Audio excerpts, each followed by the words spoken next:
Kaming chu ke valal dika ania class 10 Zirlai Republic High School ami. Kaming chu cross tung lampu ya ni ya Government Republic High School kalai kami kan class 10 Zirlai. Kan team hi Omega kan ni ya join kan performance hi chu tiang chu kini chalawa ma se Christmas don vel khani box ya ahun kha ache viang ring box ya englo achen kha kholama ho tur te kan omnol box ya khami bang han teamwork kan khana kal thei box la lu tran huna ti don la board exam tur te ne han zirte tu te ne hun kan nei to don lo ti kan she box ya cheng a poisa zong khan in semila kan theyang angin manin kan omna mun thawa halak tum meng ugan tia chuan chengza li thawa in sem tum kha kan nia ma se kan thian pa pakhat kan ti mi khan adu ve tak lo wang han cheng zanga thawin in sem meng uni chuan kan tia chuan cheng zanga thawin kan sema cheng zanga khan mani thawin ma lak tu mi la kan tia chuan cheng kap ke ma khan cheng zanga khan khan kan thian ho ta tur ka thian te bula ka hral chon thei tur vel moza tele thil dang dang ka lei kho ma chuan chu chu ka hral le ka thian te bula han chuan midang pakhat kha chu midang pakhat kan ti ma mi tho khan buanga kan ti ma chumi chuan ani po an kholama mun phia te moza te alo shal ve ning ka sia amai ron kal thei lawa adang chuan angai ngai an kol ning ka sia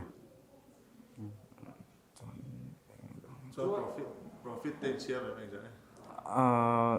siam san pa lo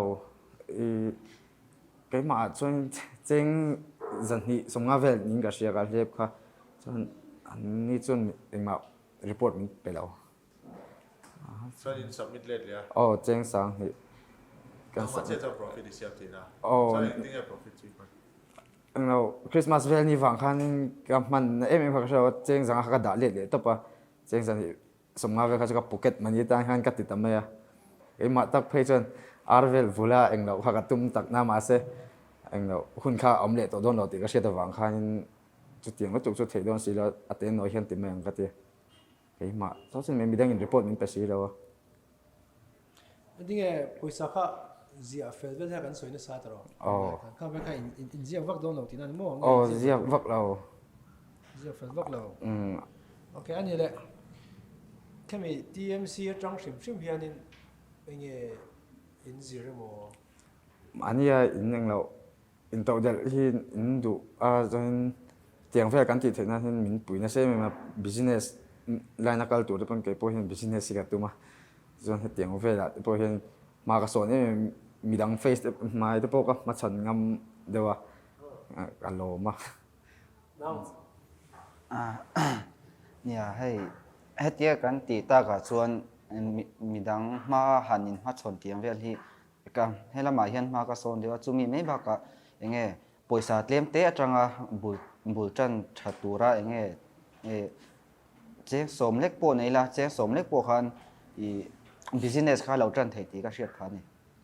ile TMC sim kami project ni lawa khan nge in experience nge in zil chwa nge thil thar in zil te om nge tụm chuan con om ti han ne ti kan ke ma ta ka chuan hetia mi ron ti ta ka chuan engma pek let lewa hlok tur khan min ron ti box e be se na ang ati thelo pon tlem tal chu ka hlok ang ka ti arel ruin chuan ka hlok ve in ka sia ka du ai ka du dan siam semi lo ne zanga zani sunga chu thal tu kan ne da ga zo chuan da ne le group dang in no sorry team member dang den ti lo chu thu ran ni ta se chumi ya chuan in enge tian nang ma big deuh chau kha active ta tro chuan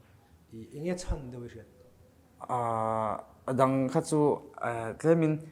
an zak ve deuh ning ka sia an zak nge pe lo chen kha chun pe lo thau pakhat kha chu pe lo pakhat kha chu a phur ve lu tu ma se ti ngai na an a sha chi box lo kein idea vel kan pe ta kha chun nge mun pia le mo za vel te kha ala chonga te kha na ti ve chha mai in ti thal tu kan ya ve no ding chok ri thank you sir